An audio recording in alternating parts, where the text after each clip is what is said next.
Ciso. Oh, it's fabulous! A strike to get you up off your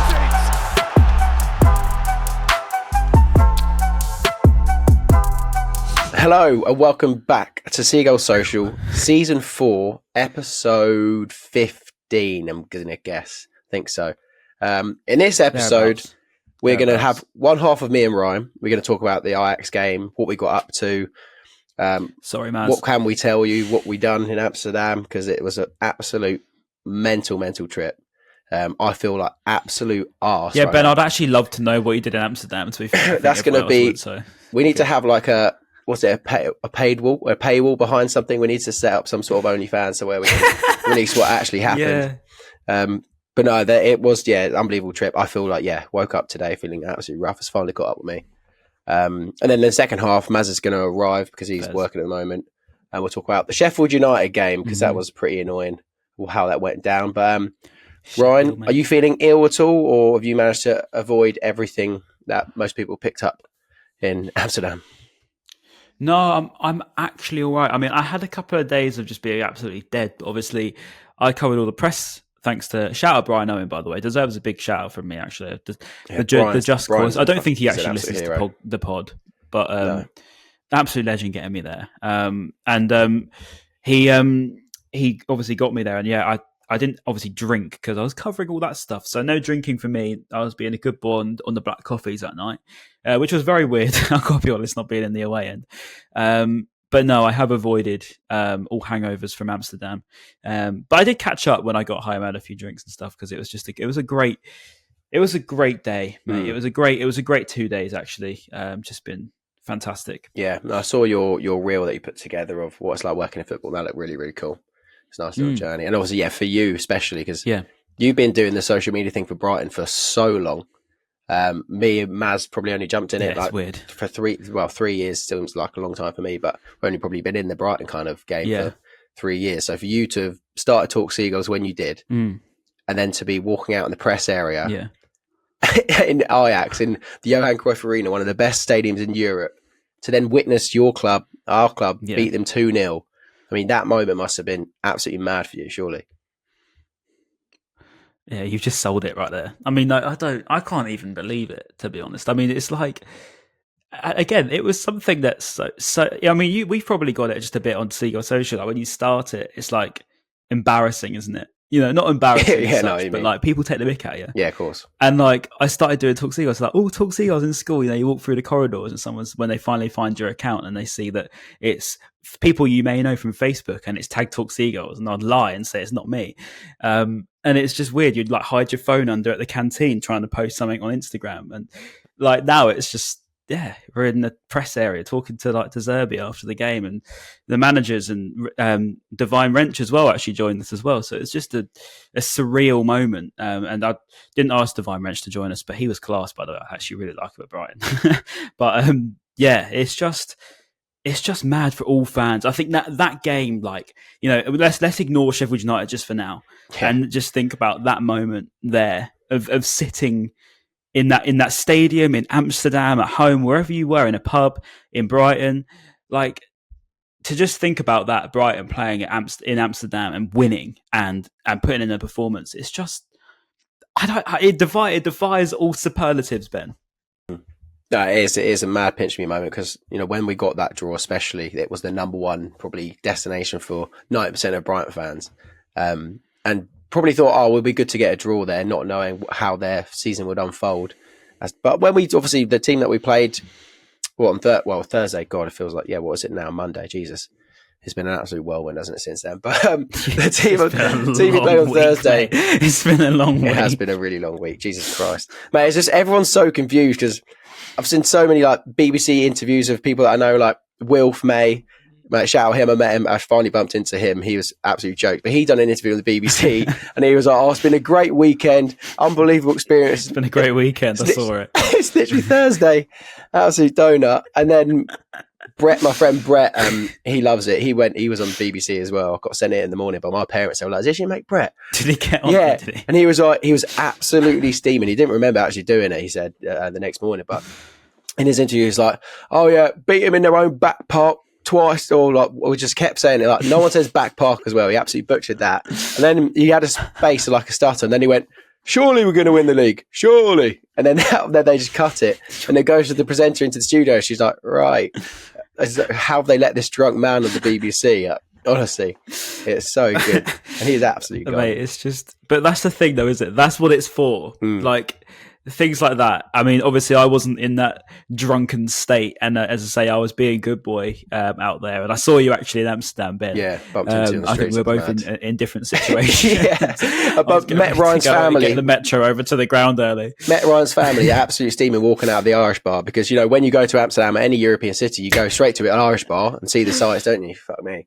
That was mad. Yeah. But yeah, just bumped into you. I was like, oh god. I could tell you were not all there. I mean, I had a little fist bump with you, but I was thinking, Bennett, I don't think he even knows I'm here. Like, he was just looking through me. I was like, okay, do you know what? Fair play. Like, it might be midday, but you do you, mate. I went and got a bottle of water from the from one of the little off licenses before I headed over. But it was so weird not being in the away end, mate. But no, to but be fair, it was. But I must admit that.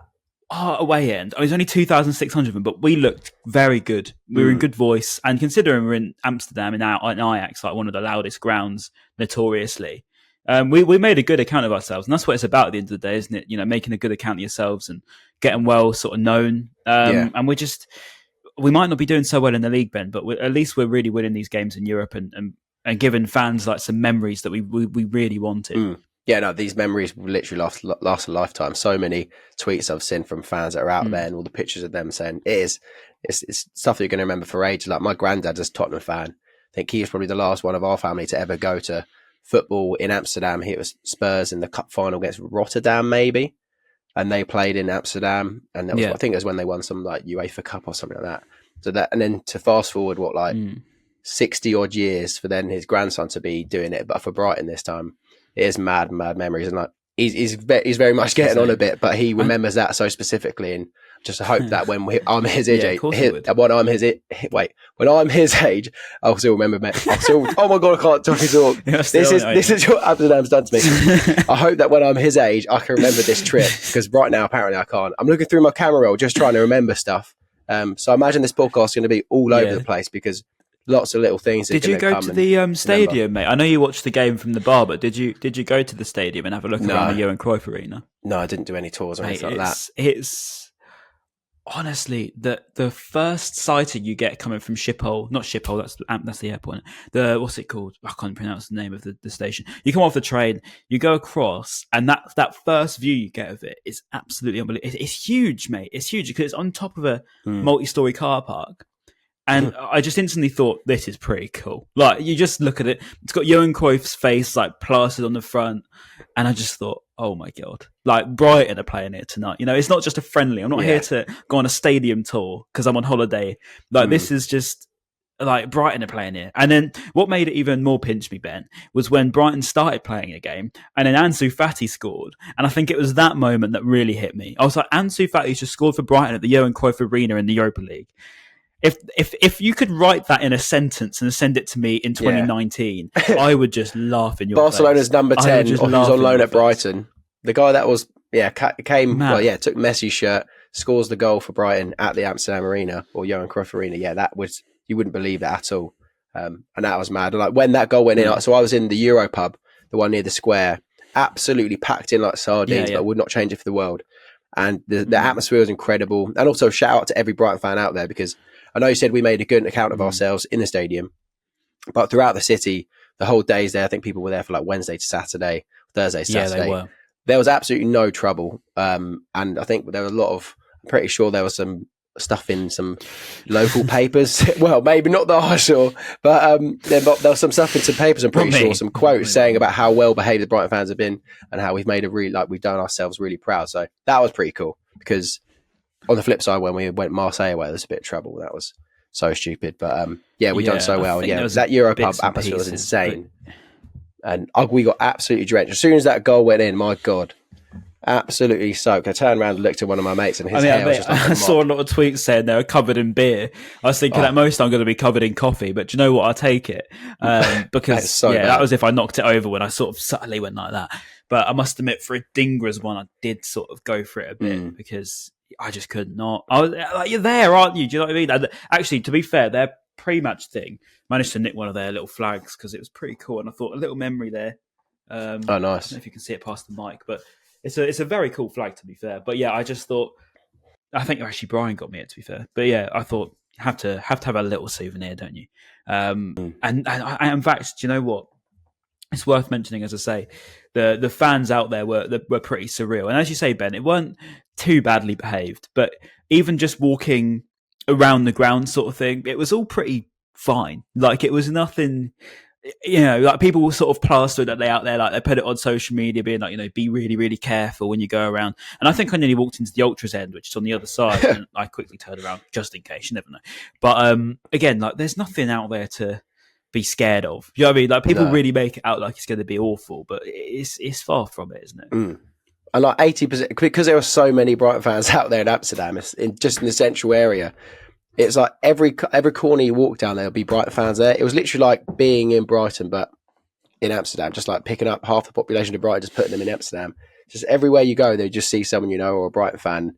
It was, that was quite surreal. I would like to go back to Amsterdam and do it properly, like actually see it properly, rather than doing it as like a. Did you look around at all, or did you just purely go for the beers? Oh yeah, we walked. Well, we walked pretty much everywhere. I never went on a tram because we were just walking everywhere.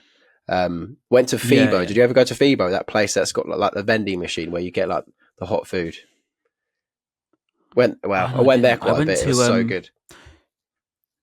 I went to around the back of I had a look around all the touristy bits because you sort of got it, when you, because I haven't been there before. So I went around all the canals and that, and had a look around, and then had a look around the city because I was there from the Wednesday. So I thought I may as well have a look around a bit. Yeah, and went to the Anne Frank house, which was really odd. Did you? That was such a weird feeling. Yeah, I looked at it because obviously in school when you do like the World War stuff. Yeah, I looked at that and I was like, this is pretty weird, not actually being here. And then had a little had a club sandwich, mate. My life was nowhere near as club crazy sandwich. as it could have been. Like it was the most boring. But I tell you what, I loved it because it was so cool to just witness everything and actually remember it all for a start. And 2, I was banging at it when I woke up in the morning. And actually 3, it was quite nice just to, as you say, see all that press area.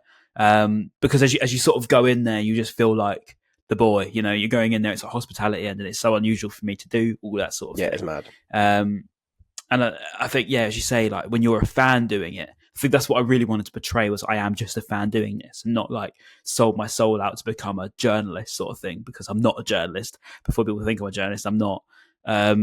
And I think that's what it was quite nice to do, was almost witness it from the other side of the fence and see. But it makes you realise also how nice everyone is. Like, everyone is just pretty sound. Everyone just talks to each other. And shout out to Jules Breach as well. She came up to me and knew the podcast, knew me. And I was like, oh my God, like what?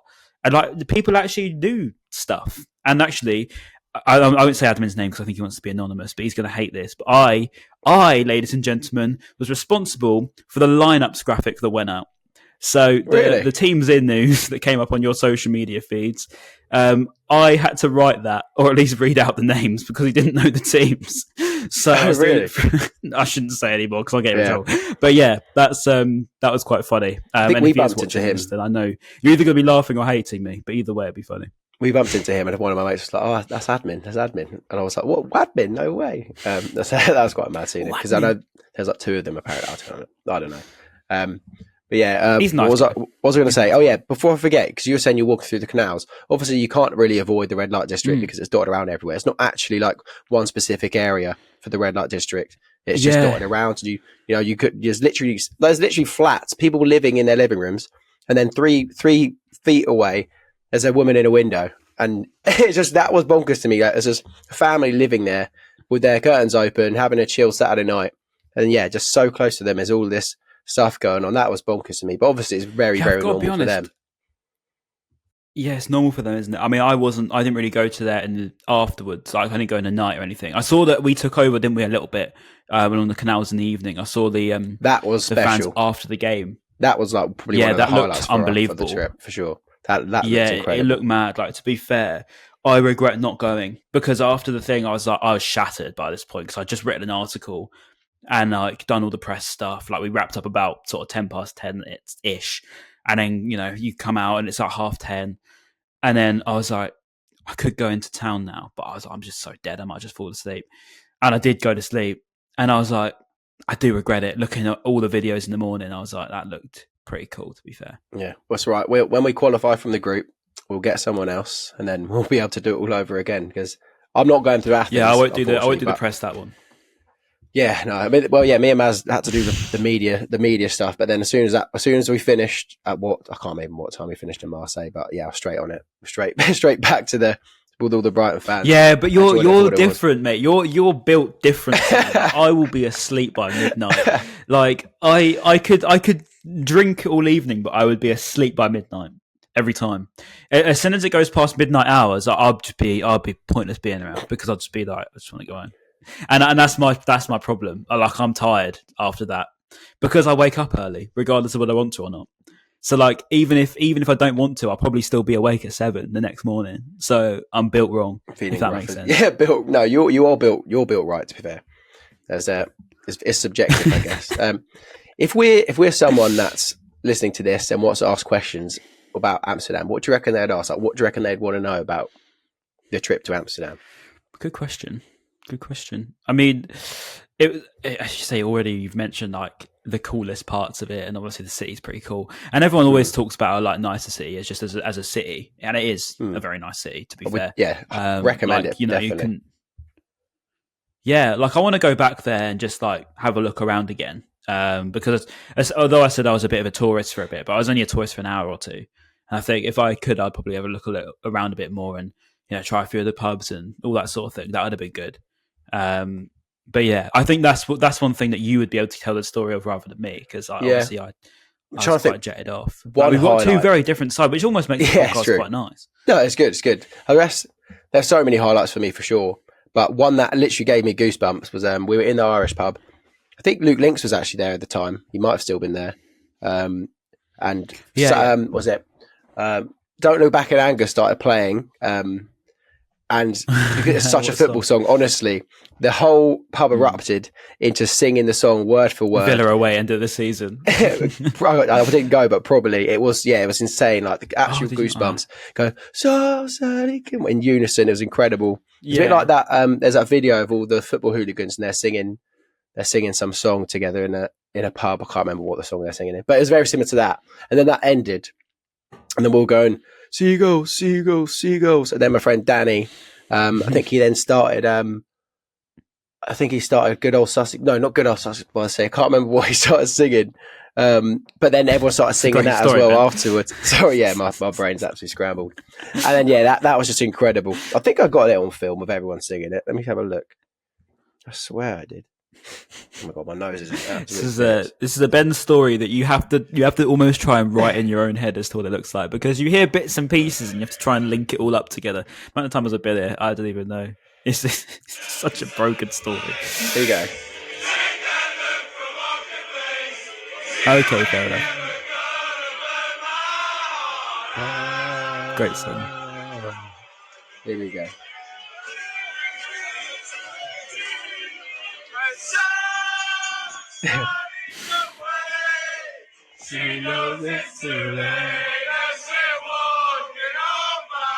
Great song. Beautiful. That was insane. That was pretty cool. Then we had this massive flag. I don't know if you saw a picture of the flag we made. So carrying that around. A lot of flags.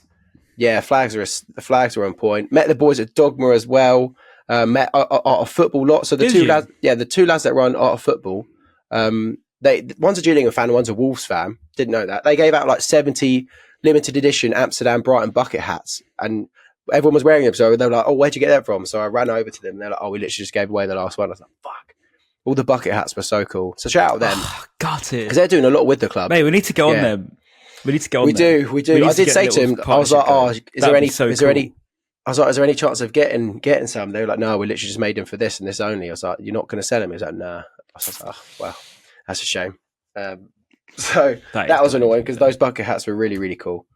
What else happened? Yeah, Ben, what was the thing that was like the key moment in your opinion? What was it that like really? Because obviously I say like seeing Ansu. I think that actually one thing I didn't mention was before the game, De Zerbi is very open with his training. So he opens training up, and I think it's a Europa League requirement as well now. So you can go into watch like the a public before training the game. Yeah.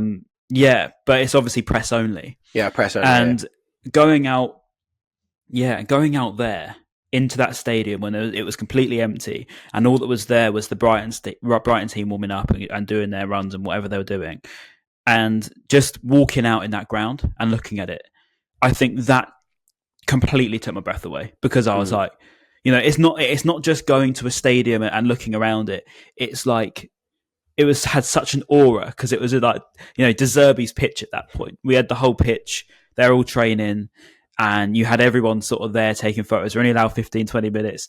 And for me, I was just like so taken aback by it. I was like, this is mental. Like, actually mind blowing. Like, again, where we are, this is Brighton at the end of the day. And I think that was probably like the biggest wow moment, I think. Yeah. But the wow moment for me would be looking at my bank balance the day we got back, probably. That was Jesus Christ. Mate, it was expensive out there, wasn't it? Yeah, fucking hell, it was. Jesus Christ. Oh man, yeah, but it was absolutely worth it. Like, it's once in a lifetime opportunity, isn't it? Really. So that was the mentality we all had. So it was like, just absolutely go for it, enjoy it, don't think about what you're doing. You just just do it. Just do it, basically. Do not worry later. Yeah, exactly. I think the highlights for me were just, I guess, being in the bar, watching the game, all these familiar faces that and see at the matches and away days. Everyone's so friendly and chip. Like, literally everyone's mates that went there. So people will be walking in, you'd be like, "Oh man, how you doing?" All that sort of stuff. That was pretty incredible. And obviously when the goals went flying in, all the songs that were singing, the night outs, was just insane. So good. I can't really pin it down on one moment, but definitely that "Don't Look Back in Anger," followed by the Brighton song, was the moment that gave me absolute goosebumps, probably. In an Irish bar, obviously, not in a fancy place. Yeah.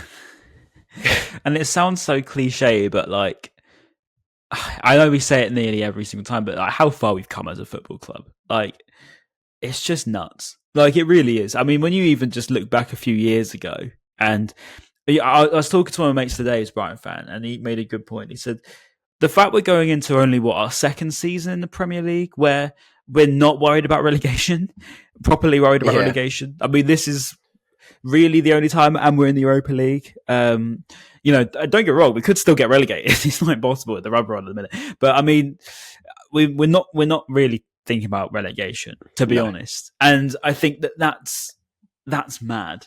Like, and in that same time, we've then gone on these crazy European trips. Obviously, I didn't make Marseille, you did, but I may go to Athens. I'm undecided at the minute. Pricey old flights, and a long way to go. But I don't know. We'll think about it. But yeah, just those sort of, to have that problem of knowing whether I'm going to go to Athens or not is great. And I think that that's such a great problem to have, So I was blowing my nose for the 18,000th time today. I'll probably sneeze. Listen, mate, it's not as bad as that one where you were so hungover and you couldn't talk. Yeah, true. Because that was an uphill task of a podcast. That was 2 of the last 3 episodes I've done. I've not been in a good state. I generally probably have sneezed like 500 times today. I feel so rough. It's been painful. What would you say? How crazy it is doing it? Yes, it is crazy. Which is why I'm just living for it and just taking it for what it is instead of overthinking it, and just going to these places and just having as much fun as possible, to be honest, instead of overthinking it. And then just depending how far remember when we got that? Sorry, go on. I was just going to say, depending on how far we get in the competition, you never know when we're going to go out. So just enjoy it as much as you can now. And also, we never know when we're going to be back in the competition. So, if we do manage to qualify for Europe again, or if we win this it, season, we're going even bigger. yeah, exactly. When we get to Dublin League. and when we beat Liverpool in the final in Dublin, we'll get UCL football. That would be nuts. But yeah, if we get European football again this season, wish you staying here. That'd be great. Crying at the end of the season twice in a row. I love Alexis, though. Don't get me wrong. I don't want to see him crying, but same time, it would be pretty mad to have him in the final of the Europa League. I know we're getting ways ahead of it. We need to get out of the group first, but that'd be very funny. And then get past the people that drop down from the Champions League as well. Yeah, true. Do you reckon? How far do you reckon we'll get, Ben? Like, let's get an updated scenario. I mean, provided we get out of the group, what do we need? Another point, isn't it? We need to draw Apparently with Athens, it's a draw. I think, Yeah, on draw the with 30th. Athens and then we're good. I'm So, desperate to go finish into it first, trying Ryan. to win. If we finish first, then we've got a good chance. Because then, like I said, we avoid those Champions League teams that drop down for the playoff situation. Is that how it works? See, I don't really understand it too much because I never really looked into it too much before now. Yeah, so it's third place in the Champions League will then drop down into the Europa League. So then second place in our group will play someone that drops down from the Champions League in third place. If that makes sense. And at the moment, I mean, I haven't really looked at the Champions League groups yet. That could be something that could be quite interesting to do right now, actually, seeing as we're kind of getting deeper into it. Let's have a look at who's third. I mean, obviously, we're so new to tournament football, aren't we? Yeah. So I'll run through some of the teams that are currently third right now. Obviously, this could change. So Shakhtar third. You got AC Milan a third, Feyenoord a third, Salzburg a third, Braga a third. Okay, these actually don't sound too bad, to be honest. Galatasaray a third, and Lens a third. You know what? That's actually better than I thought it was going to be. So, and then I'm looking at who's bottom of some of the groups. You've got Young Boys who potentially go third, Newcastle might drop down into it. I mean, even PSG, any of that Dortmund, PSG, Milan group can still finish third. Celtic could potentially go third. Benfica are fourth in their group, so you'd expect them to maybe finally get a win in their group and potentially overtake Salzburg. Union Berlin. I don't want Newcastle down. Oh my God, Sevilla are fourth. Sevilla are fourth in the group, so they might not even drop down to Europa League at this rate. So there are some big teams that aren't even going to... What does that do? Just knock them out completely? Yeah, they're just out completely. And then it's similar to us, so obviously if we somehow manage to finish third, God forbid, then we drop down to the Conference League. We go to conference. Yeah, I get that. So we could. I mean, out of what you've said, I think Dortmund are going to be all right because they've just done a double over Newcastle, haven't they? I mean, yeah. You would imagine who else in that Newcastle group? Newcastle, Dortmund, PSG, and who? Milan. Oh yeah, probably bigger Milan teams finish. like Benfica, Seville. Who else did I say that were kind of? God, Milan would be a good one, wouldn't it? That would be Milan good, would just be to nuts. go to San Siro and watch Brighton. And we could actually sing the correct song of Have you ever seen the Palace in Milan? Yeah, have you ever seen Palace in Milan? Yeah, and then they actually have been there, which never really works. Apparently they're in the 70s or something, but they've never been Amsterdam, to be fair. Doesn't count. But yeah, I mean, recent. So yeah, true. Yeah, football only started in 2003. History started when Brighton, a couple of seasons ago for Brighton when we got Potter in. That's when it started. Just kidding. Obviously, we've got an unbelievable history before people take that too seriously. Mate, we're huge. Right. We've actually we won so many trophies, as Chelsea fans always like to tell us about. But where do you generally think, like, if you were to guess right now, estimate, should I say, what would be great for you, and what would be realistic for you? Obviously, the dream is to go on and win it. Obviously, but I mean, what would be a great way to mark it? Like, do you want a final, or do you want to just get through to the where? Oh yeah, obviously, I'd love to get to final. I think because we've had such a difficult group, it's maybe made me a bit more apprehensive about the latter stages. But if you look at the teams in the other groups, they're probably teams that you say, "Oh, we could win a lot of those." It's just because we've had quite a tough group. We kind of think this competition is quite difficult. We're winning, mate. We've done really well. Yeah, we've turned it around because when we lost to Athens, I was thinking, oh God, we're not going to bottle this, are we? We're not going to bottle this whole group stage and lose every match. So, I mean, that genuinely went through my mind. I was like, God, we are miles off it. But no, we have turned it around brilliantly. So that's good. Where can we get to? I have no idea. I'll just throw out. We could be like that West Ham, couldn't we? Where we do well in the Europa League quarters, you say? Potentially, yeah. Again, the thing is though, it's always depending on who you get. And we, what we like in knockout football. Not usually good in knockout football. I don't think from history. Well, this is what I was going to. This is what I'm glad you said that because I mean, as we say, we're so new to tournament football. Yeah, but I mean, we're in new territory. I mean, don't get me wrong. We've now got a lot of injuries. Dunk obviously being out. Hopefully, he's back for Forest. We've got a lot of injuries. We're going to need some players in the January for sure. But I mean, the squad we've got is very capable of getting out of the group for a start.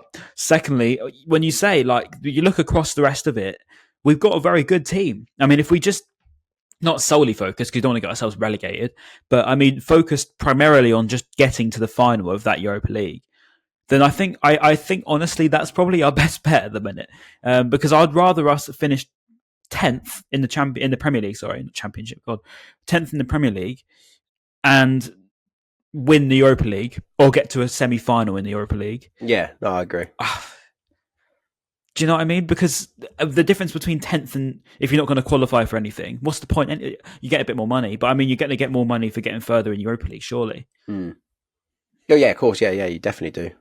If you play Football Manager, you always get a bit more money in every single round. But then, I guess, league table wise, top half finish. I'll take 8th, to be honest. I'll take 8th, and semi final in Europa League would be insane. So that'd be cool. Quick one, Ryan. Maz is back home. Should we have him on for 5 minutes, and then do you need to go? Yeah, let's hop him on, because I can just quickly cover Sheffield United. And then we can go into that. I'll probably head off. Yeah, give me 10 to 15 minutes. I'll do it. Oh, cool. All right, we're gonna wrap this up, and then 10 seconds, Maz will be with us. All right, so I'll see you in literally 10. Well, I'll see you in 1 second. Flash. Goodbye. Hello, welcome back. I told you that would be a second, and Ryan forgot to do his hand move, I think. Oh, for God's sake, Ben. Oh, my God. Why didn't you remind me at least? I could have been sad. That would have been a really, really cringy transition. Rubbish production quality. Rubbish production quality. The production quality is great, because we've gone from 2 to a 3 in the space of a millisecond. Maz has joined us. Maz, how are you doing? You feeling rough like myself? I am feeling really rough. Yeah, I got a cold, got a flu. I powered through. I went and watched, obviously. Sounded, to be fair. Mighty Albion, the Mighty Girls. Yeah. I don't know, I had a whole shoot today, so I don't know how I'm still here. But, yes, you want a line from me for Ajax, don't you? Yeah, not that sort of line. Right. Sorry, that was Ryan's joke off air as well. No, it was not. So my line is, historic night in Amsterdam. What a win. Well done, the boys. There you go. I'm not paying 13 quid for that line. Fuck's sake. That's the best I could do, really, in the situation, SMH, in the scenario. It's right. Me and Ryan have just done half an hour on it, so don't worry. I think we've covered it. We didn't even really talk about the match. We just talked about the trip, which I said to Ryan. A lot of people liked that when we done that for Marseille, so I think it was nice to do the same probably thing. Better, isn't it? I mean, people know we were absolutely unbelievable. Dahoud was sick. Not so much at Sheffield United, though, which we'll probably talk about now. Disappointing result, for sure. Very, very disappointing. Really mad contrast between the result and the experience at Amsterdam, at Ajax, to then, fast forwarding to Sunday, and rain against relegation fodder. Seems to happen all the time. Happens every season, really, where a game we're expected to win, dominate, it rains, and then we, kind of mess up somehow. I would like to say, to give Sheffield United credit, before the red card, they did start coming into the game a bit more, and I thought, they might get an equaliser here. And then a few minutes later, Dahoud actually gets the red card. I thought, they probably will actually get the red card here. So, we just did not look good after that happened, really, did we? Ryan, what were your thoughts on the game? What was the atmosphere like, obviously, after a mad few days in Amsterdam? Atmosphere's as dull as it comes, mate. At home, what's happened to us? I mean, look, at the end of the day, everyone's hungover. I mean, that's the one thing that I'd probably say is the saving grace of the atmosphere conversation. But the Amex atmosphere, as we know, is not great. But I thought actually first half we were really good. Controlled the game. I didn't think there was anything to worry about. There wasn't too much to report apart from a Dingra moment of quality, which we can talk about anyway. Because Facundo, by the way, needs his credit because I haven't seen it enough. He gets so much stick, but he gave a great assist, and it was a good finish from Adingra. And just not too much else to say apart from that, really, for the first half. But the point is, yes, it might be a bit frustrating, but we were controlling and cruising. And that's all we needed to do for the second half. That's it. And we didn't. But that Adingra goal reminded me of Izquierdo's against Stoke. Just like the whole give and go. Yeah, good shout. That was a great goal. Maz, what was it like witnessing that Adingra goal? Did you think, Cole, we're going to win 4 or 5 here? Mate, genuinely, in the warm-up, I'm actually not even exaggerating or lying or anything. So, so actually, let's start on a positive note, actually. So on a nice note. I went to the game with my dad for the first time since 2005 when we played Bristol City. Nice. Yeah, when we played Bristol City in the playoff final, which is mental. Like, to think I haven't been to a game with my dad since then, which is insane. He took me and my sisters to Cardiff, to the Millennium Stadium for the playoff final when Leo Knight scored that goal, obviously. And I hadn't been to the football with him since then, which is insane. So yeah, that was really nice. My dad really enjoyed it. So we got there a bit early for context. We got there a bit early because my dad wanted to soak it all up and stuff. And as we're warming up, so we were obviously sat W1H, which is obviously right close to like where they warm up with the goals and stuff. And I kid you not, I turned around to my dad and I said, Adingra will score first today. And I was about to put a bet on it. And obviously, in typical Amex internet fashion, I couldn't get on the bookies quick enough. So, yeah, I was really gutted. Us on the podcast today, ladies and gents. Honestly, the way he was warming up, he was banging top bins every time. He was genuinely banging in top bins every time. And I was like, he's got to score. To be fair. He's got to score. So yeah, I was gutted about that. But yeah, talk about the goal. It was really, really well set up. Really, really good layoff by Facundo. Considering and the dribbling of Adingra was unbelievable. It was just a top goal all round, and got everyone on their feet. And like Ryan said, the atmosphere was. I wouldn't say it was shit because I've definitely heard worse. But I agree with Ryan. It wasn't inspiring. Like Roberto Zerbi's war cry the other day. It didn't exactly come to fruition for him, I don't think, because it was hardly many people going for it, to be honest with you. But it was a great way to set up the day. And I did, to answer your question, I did think we might go on then and score 2 or 3, which I think in the first half we easily could have. And then second half it was just awful, mate. I don't know what happened. I don't know what happened in the second half, but we were shite. And Dahoud as well. I just don't get why people stood up and applauded him off. I really don't understand that. I'll be honest. I'm calling because he played so well against Ajax. I think people wanted to maybe because I think when I was watching it, it looked like he was. So you clap him off against Ajax, then, Ben? Why are you clapping him off against when you just gone down to 10 men and you're clapping him off? No. I was just saying that he was really, really good against Ajax. So it was like a bit of like a let's not get your head down because we kind of need him to have confidence and feel like he's loved. Because let's be honest, like he's probably not the most loved player, especially prior to Ajax. He's a bit of like a outsider. He started in the team beginning of the season, fell out of it. So it's more just giving him the confidence. I'm not having a go at Dahoud. I'm having a go at our fans, the ones that stood up and applauded when we've just gone to 10. Like, honestly, I don't really get the whole concept of you're applauding a man who's just cost your team the game, essentially. Maybe it was more sympathy because, I mean, some people think it was deliberate, some people don't. I don't think it was. Maybe I'm just being an idiot and saw it for what I wanted to think. I don't think it was either. So that's maybe why also Brighton fans were probably thinking, all right, a bit of sympathy. Don't get your head down, mate. Come on, boys. Were they also clapping the team to be like, come on, let's get on with it? Like, don't. I did clap I did clap Dahoud. I'm not gonna lie, but I didn't clap. I didn't stand. I sort of quite a few around me did. I sort of just clapped because I've got to be honest. I didn't really see it in the moment, and I didn't know the severity of the situation. But then when I looked at it back, it's a red card.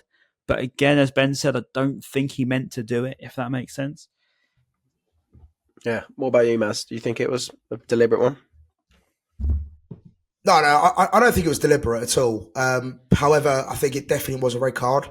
I think, 9 times out of 10, you're going to give that. If that happened to us, we would be asking for it as well. But no, I don't think it was. I don't think he went in with intention to hurt anyone, or I don't think he did it deliberately at all.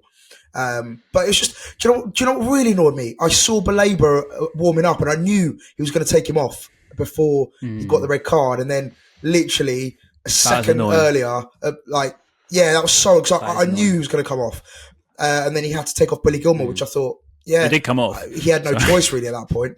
Yeah, well, yeah. So it was really frustrating to know that he was about to come off and then done that silly challenge, and we were down to 10 men, and ultimately we ended up drawing the game. Yeah, very typical.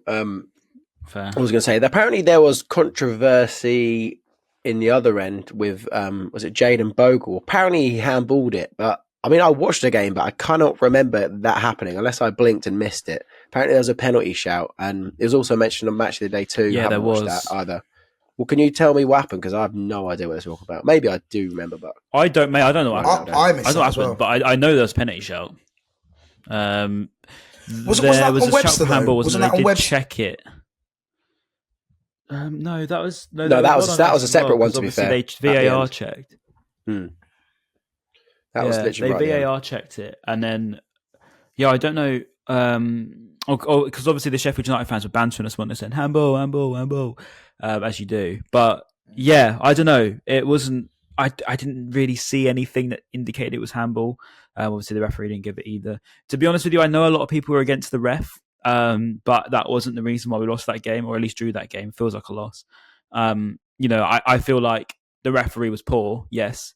Is that the reason we lost the game or drew the game? No. We should have I taken feel our like chances. we should be. Yeah. No, I agree with that, Brian. But also at the same time, that, for example, right, there was a couple of decisions which I sort of left me a bit bamboozled. It was one of them was the foul on Belabor when he was through on goal. Didn't get a card. Yes, that was just good point. baffling to me. Like, Yeah. no card for that that's true. Belabor challenge. And then you obviously had the one as well. Of course, the Webster went down, and basically Webster went down. I think he was being manhandled or whatever. He claims he was being manhandled. I haven't actually watched the replay yet. I don't think it was much of a pen. To be honest.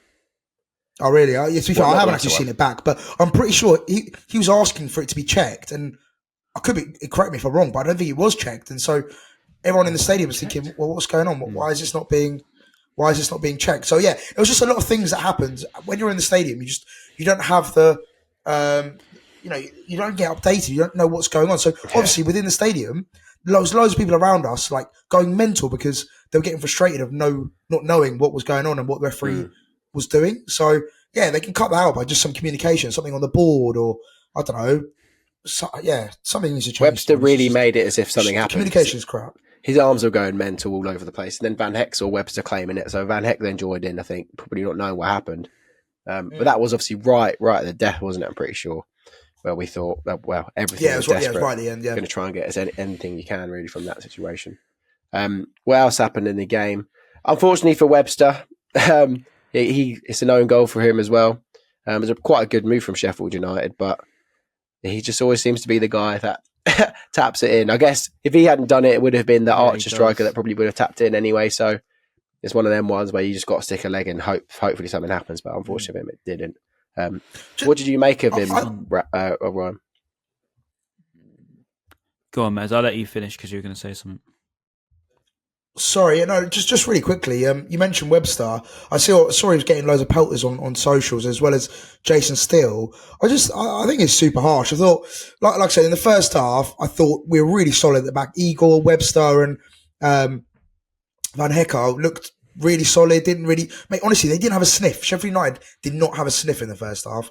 And then obviously when we went down to 10 men, I think as a team we crumbled. So I think the criticism of Webster and Steele, for example, were just really harsh. I just don't really understand. That's why I asked it, because I always see what can he do? he's a bit of a scapegoat at the moment, Webster, when things go wrong. He Ryan, always what has did you been, think? to be honest. Yeah.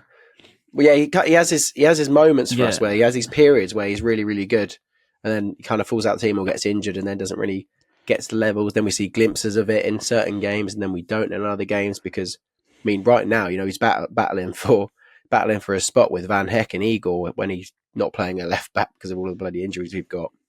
So yeah, it's a bit of a weird one for him. I would love for him to stay, obviously, but I imagine some Brighton fans, especially on Twitter, probably want him to go. How many more seasons do you reckon we've got of Adam Webster? Do you reckon he's here to stay for a while? Because, I mean, on the pitch, maybe he's not going as well, but I can guarantee you off the pitch, he is one of probably the leaders in that changing room. And you can see it in all of the videos that they have on socials where he's bantering all the players. And I think he is definitely like a key figure in the changing room. So for that reason, I would definitely keep him. It's important to remember that Webster was by far one of our best players not too long ago. And I think, when it was that season when we had Dunk, Webster and White as a back three, it was probably one of the best defences in the league. And I think that's what's surreal is that we've gone from that to it's unfortunate, but it's just injuries have just killed him. It's really, really unfortunate. But I wouldn't go anywhere as far as saying, Webster to be out of the club or anything like that. Definitely not.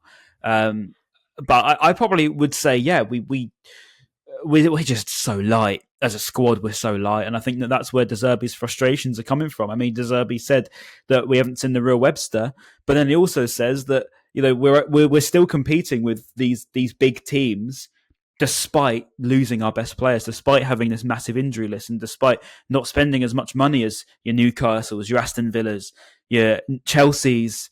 These are the teams that we're competing with. Chelsea in there, that's class. Well, it's true though, isn't it? Because Chelsea are they're going to be hoping for a top 6, aren't they? Top 4, top 6. It is weird. They will be our competitors in that, for those spots. In that, you've got Villa, Newcastle, Chelsea, Manchester United, not so much anymore, but they're going to be competing for it, and that's the level that we want to be at, and that's the level we have been at. So that's who we're competing with, and we still are competing with, despite being on a bit of a bad run. But again, it's just the squad. Like, we just aren't ready for it at all, and it keep coming down to the same things. Unfortunately, is that we're just too light. We don't have enough, as we could have predicted from the summer transfer. But again, we've had so many injuries. Yeah, I've got a list in front of me. You've got the current injury list. You've got Lewis Dunk, Julian Ciso, Pervis Epinian, Evan Ferguson, Tarek Lampsey, Solly March, James Milner, Danny Welbeck. And was it the Pursuit of the Truth Brightonian account? He goes, you could make a pretty good lineup just from those players alone. And then chucking and losing Alexis, Caicedo, Cole Will in the summer. And he says, considering all of the above, we're doing amazingly well. I was going to say, considering we're doing amazingly well, which I agree. And even the games where we've dropped points, we only have ourselves to blame, really. He's very true. And can I just say, of those players that you've said that are injured, you've got Dunk, been literally playing pretty much every game for us past 5 years. You've got been so injury prone over the last few years. We've got Welbeck, injury prone over the last few years. James Milner, 37 years old. Julio Enciso is very unfortunate. We've got, who's the other one? Solly March had back history of knee injuries. It sounds, Estupinian overused at left back, so he had no one else to cover him. So it sounds ridiculous when you say how many injuries we've got, but actually they've been reasonably foreseeable. This is surprising, in a not so distant way at all, really. Lallana's not on the list, if that's what you're getting at, Ryan, which is surprising. And also another person until next month. Yeah, another person that's not on the list, and Maz, I'll go to you because he probably warmed up in front of you. Jakob Moda's finally not on the list. He was on the bench against Sheffield United, which was so nice to see. There's a moment when I was watching the game, all the fans were singing his name, and then the camera panned to him, and he was just smiling, like bobbing his head to it as if he was like listening to a song, which was such a nice moment for him, and just such a great moment to see. But what was it like when he started warming up in front of you guys? Because you could hear it on the telly, all the fans singing his name, and the applause was insane. Yeah, no, it was class. It's really good to see him back. I think he could potentially be a really key member of the team going forward because, as we just mentioned, all the injuries that we've got, I think we need, and especially midfield, we're so light in that centre midfield position. Just because of question marks over Dahoud. I know he's had good games, but he's also had bad games. I love Billy Gilmore. I think he's great. I think he's brilliant in there. But Belaber's still not ready. He's still got time he still needs to embed into the team. So I feel like centre midfield is sort of a position where it's all up for grabs. I feel like Yakamoda, if he comes in and hits the ground running, there's no reason why he can't get a starting position in that centre midfield spot. I don't see any reason why not. So, I think it's great for competition. It's great for him to come back from injury. Let's just hope he's not one of those players that we spoke about, being consistently injured. I think that would be a great shame. I hope he's not one of those players.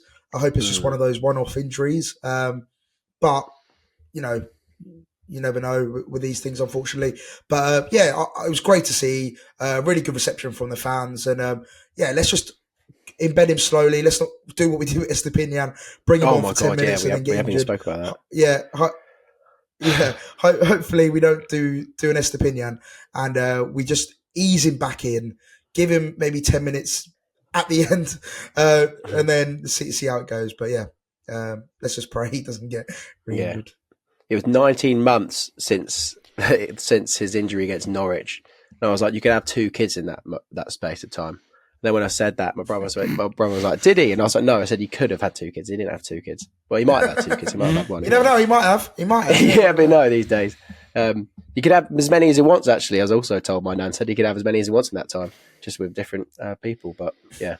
Anyway, cheers, Nan. Right. Anything else from the game that we can talk about? I want to tell you what, Roberto De Zerbi's comment went kind of viral in football recently with him saying, referees. It's not news, but I don't like referees, which I thought was a great line anyway. And then he also said, I dislike 80% of the English referees, which is hilarious. Yeah, which to me so good. Screams only 80%, which is the surprising part of that. I would have thought it would be considerably higher. Yeah, you reckon 20%? Which ones do you like, Roberto? I have no idea. Useless, mate, like. Honestly, Yeah, shite. Not to say it. He didn't like the behaviour of the referee against Sheffield United, because obviously when he storms over to him and books De Zerbi, because De Zerbi was fuming. And the camera kept panning to. No, he is. The camera kept panning to De Zerbi having a go at the 4th official as well. Like, just the attitude on the referees is just mind-boggling sometimes. I think they don't really. They just ignore them, which then winds up the managers even more. Yeah, I think that's what it comes down to, because was it Poch as well kicked off yesterday, didn't he?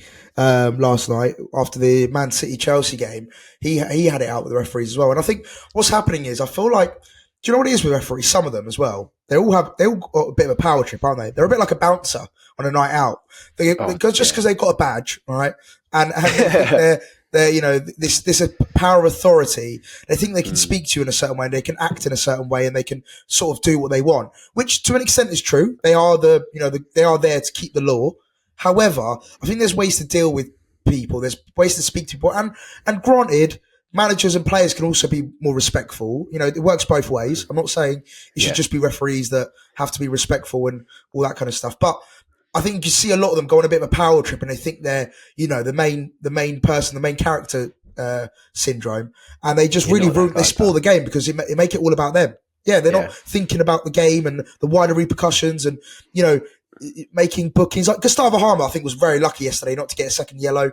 There was just there's times where you just think, right, you've had a poor performance, but yet you come to the end of the game, you're still giving it the big one as if you've had a worldie. So I think they have a bit of a complex, some of them, which really needs to get rid of. And I don't know how we approach Mike this. Dean was a good example, wasn't he, on that Sky Sports thing the other day with Paul Merson. I mean, when Paul Merson obviously lost it, and you don't really blame him, do you? I mean, with sort of just how he sits there, and that's the rules, I don't have to blow my trumpet and all this. And I was just thinking, mate, why are you sitting there like an arrogant clown speaking to a former footballer like that when you've never played the game before? Yeah. I mean, it's just mind blowing. I mean, at least if you played football before and not read it out of a textbook, you'd have some legs to stand on. But yeah, it keeps coming down to the same thing. I see De Zerbi's frustrations because, I mean, the Sheffield United manager was doing I think it was his assistant, just doing the same thing. He was way out of his box, shouting at the 4th official, shouting at the referee, going crazy. And just because it's De Zerbi, it feels like he's become a bit of a scapegoat, really, just because it's him and he's been booked before, he's been sent off before, he's Italian. They're just going to book him. And I think it's actually, I actually understand that, because it's very harsh on him, to be honest.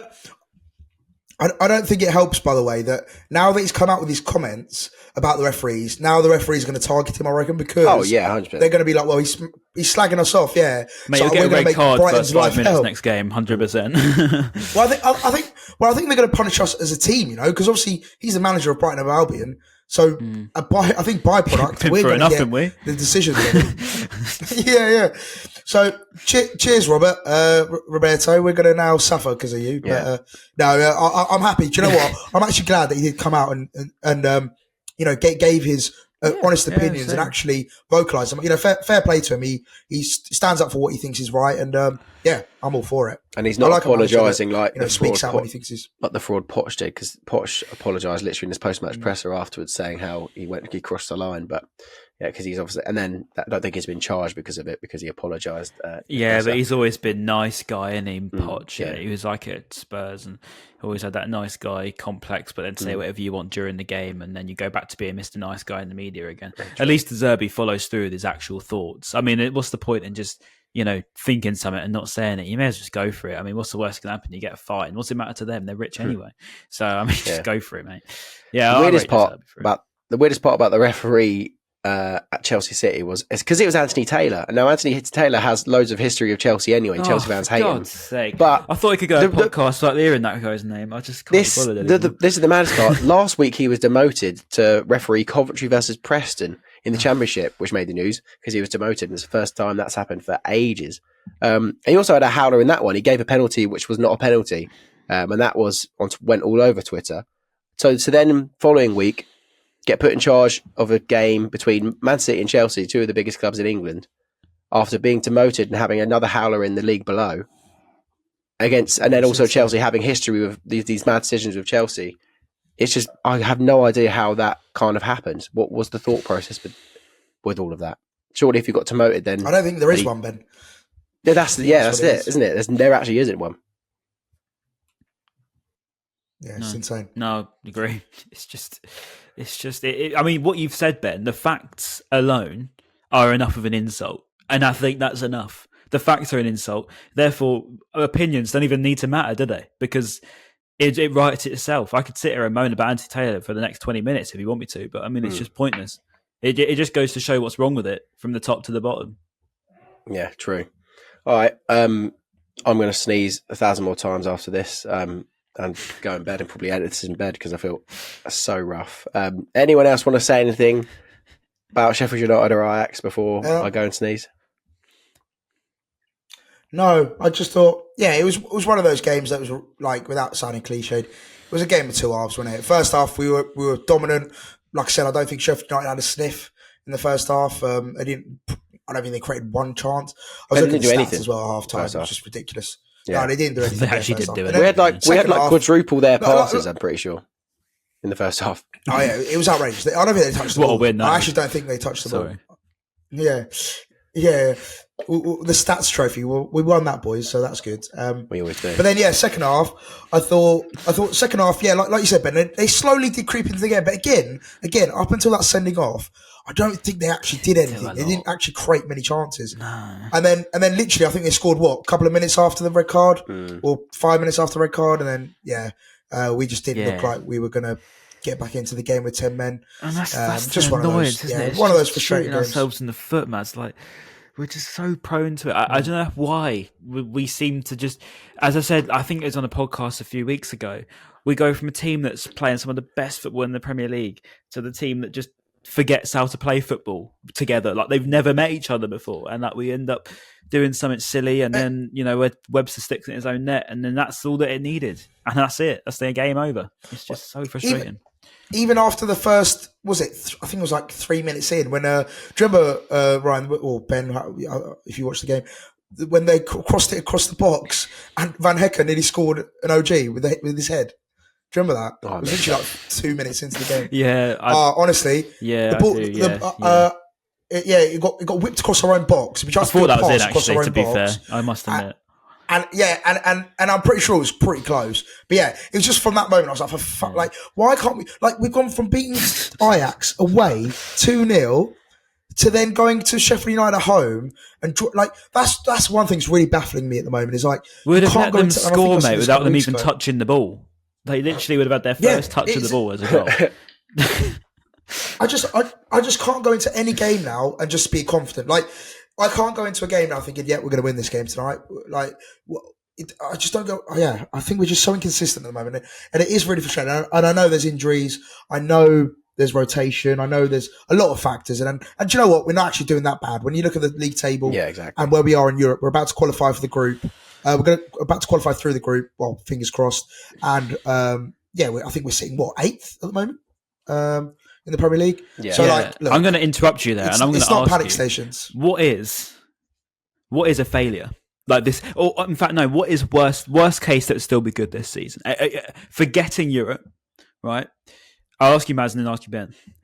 Taking your point, we're doing well considering everything we're going through, which is completely true, and I completely agree. Yeah. How low is low for us this season in the Prem? Like, where would you accept? That's a really good question. So we're 8th now. Come the end of the season, I think we finish anything lower than 12th. I think that would be really bad. That would be really poor. I expect us to at least get a top 10 finish considering we're in Europe. Because look, it's our first season in Europe. We can't be expected to being a top 6 team and, competing for Champions League. Like, let's be realists about it. We're handling a brand new thing we've never experienced before. The manager, the club, the players, the fans, like, this is all new. So I'll take a top 10 finish and get far in the Europa League, which I don't know what that equates to, but quarterfinals maybe, something like quarters. I'll take that all day long. Top 10 finish and that. Fair. Yeah. But sorry, Ben? just quickly, if we don't get European spot, like Europa or Conference League, I think we're going to find it super difficult next season to attract maybe some of the players we are looking like I've seen we've been looking with that Bargy from Copenhagen, Barco, the left back from Boca. Like, if we don't get European, if we don't get European football, I think we're going to struggle to attract the type of players we might want next season. Yeah. I think the teams below us, Ben? other than Chelsea, who are kind of coming up a little bit, I think we are just better than them, even with dealing with Europe as well. So I think top 10 finish. If we finished 8th, and like I said in the first half, if we finished 8th and got far in Europa, that would be a very, very good season, I'd still think. So yeah, maybe I'll take that. I would probably be disappointed, even though this is a mad thing to say if we finish in the bottom half. Yeah, what's lowest though, Ben? Like, what is lowest? Like, well, 10th, because that's the top half. 12th, I think I'd be I'll be happy with 10th and lowest. Yeah, for sure. That'd be the lowest we can go. What about it's you? interesting. Yeah. No, it's fair. I think I probably agree. I wouldn't really want to be saying 13th or 12th or 11th because it just feels a little bit of a, we've got this great manager, we've got Mitoma, we've got Enciso, we've got these great players at our disposal, and then to say that we're a bottom half team again, and then say we don't. Not saying we should win the Europa League by any stretch, but light's gone off. But we should be wanting to get to the latter rounds, I've got an interesting one for you two as well. So to talk about like so right now, right, West Ham are 9th, Chelsea 10th, Brentford 11th, and Wolves 12th, right? Would you think any of those teams, so Wolves, Brentford, Chelsea, West Ham, will finish above us, meaning we will then go down to, let's say, a 12th position? Do you think they'll finish above us in the season? I think Chelsea, you probably got to be realistic. Chelsea could. That's maybe like yes, they're picking up bias, form now. Yeah. And they don't have to worry Chelsea about Europe. recency bias says yeah. Yeah, fair. And then West Ham, Brentford, Wolves, Probably do you think not. they got the capacity? No. They don't have the capacity. I don't think. And also, we're only 12 games I don't into think Brentford- we're So by only 12 proxy, games we into should the get top season, 10. boys. We're 12 games into the season. There's so much left of this season to play. I don't want people thinking that we're all doom and gloom here, because I still think we are going to have a really good season. Oh no, it's that's not. not the point. No, yeah. That's not the point. I'm asking what the lowest we got purely Forest because next I as just well. want to know.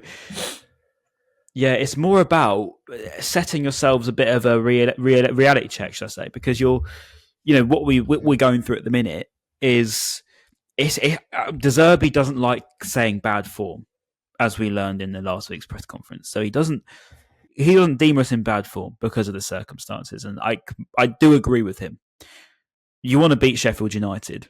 That's the trouble. I think that's where it's a bit annoying because, they're bottom of the league. Agreed. But then again, when you look at us this time last year, we were going through a bit of a bad run. Apart from obviously beating Chelsea, we struggled still. We lost to Everton, we lost to Forest, we lost to these lower league sides, and we still ended up in sixth. So that last then, if you compared last season beginning Potter to losing Potter to getting De Zerbi, etc., to then January onwards. And that last run with everything going crazy, listening to Free from Desire every night, it's two different seasons, isn't it? Yeah, that is. And I'm pretty sure. Bear in mind, Ryan, we didn't have someone any, said that we. Oh, go on, you go. We didn't have any European football last season either. So I was just about to say we didn't have any exactly. European football to compete with last season as well. So you got to remember that as well. And someone said that we're better off now than we were last season, points wise. Don't know if that was maybe that was only maybe that was last week. That's interesting. Maybe that was maybe I think that was before the last I think that was before the Sheffield United game. I think. Okay. But yeah, it'd be interesting to know if we still are. Maybe I don't know. Yeah. Well, on that note, at least we've got the international break to look forward to. Lol. Don't even know who England are playing. Dunk's injured. I actually think it's a good thing. Now. Oh yeah, yeah, but it's actually we need a good the break. thing. I think it gives our whole squad time to recuperate and hopefully get a few faces back. I think a lot of teams are buzzing with this international break, to be honest. So yeah, it's needed. There's a lot of injuries needed for us as well. Forest can be tough, mate. Forest can be tough. We struggled there last year, and I'm not. Big club away from home, loud fans, but notoriously we struggle with that mid-table side. A lot of pace in their team. We always seem to struggle. Loud fans, 90+. But hey, you never know. Yeah, exactly. Our fans are louder than yours. Always actually ending a goal for them. That's the trouble with us. Right.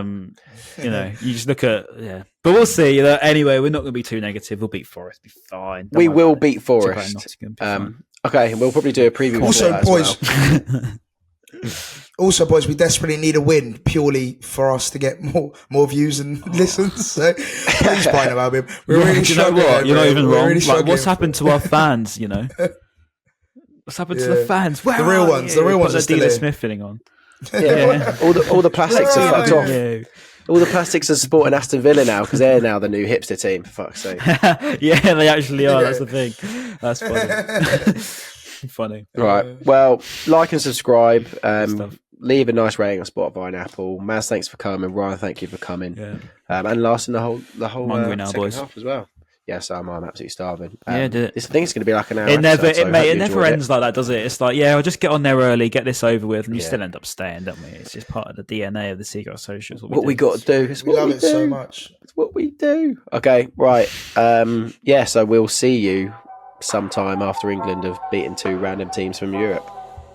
Peace. Yep, sounds about right.